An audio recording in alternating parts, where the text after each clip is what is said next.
ரகுபதி விமர்சிச்சிருக்காரு. ரகுபதி இதுக்கு ரெண்டுத்துக்கு விசுவாசமா இருந்தது கிடையாது. திமுகவுக்கு ஜால்ரா போட்டு தான் விசுவாசமா இருக்காரு. அவருடைய பேச்சை நாங்கள் பொருட்படுத்ததே கிடையாது. ஒன்று. இரண்டாவது, மத்திய அமைச்சர் மாண்புமிகு அமித்ஷா அவர்கள் அண்ணல் டாக்டர் அம்பேத்கர் அவர்களை பற்றி சொன்ன கருத்துக்கு அனைத்து இந்திய அண்ணா திராவிட முன்னேற்ற கழகத்துடைய முன்னாள் அமைச்சர் சகோதரர் டி ஜெயக்குமார் அவர்கள் நேற்றைய தினம் விளக்கமாக தெரிவித்து விட்டார். அந்த கருத்து தான் என்னுடைய கருத்து. ரகுபதி விமர்சிச்சிருக்காரு.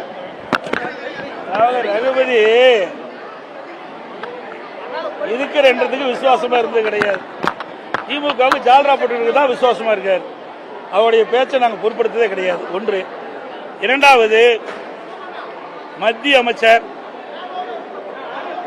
மாண்புமிகு அமித்ஷா அவர்கள் அண்ணல் டாக்டர் அம்பேத்கர் அவர்களை பற்றி சொன்ன கருத்துக்கு அனைத்து இந்திய அண்ணா திராவிட முன்னேற்ற கழகத்துடைய முன்னாள் அமைச்சர் சகோதரர் டி ஜெயக்குமார் அவர்கள் நேற்றைய தினம் விளக்கமாக தெரிவித்து விட்டார். அந்த கருத்து தான் என்னுடைய கருத்து.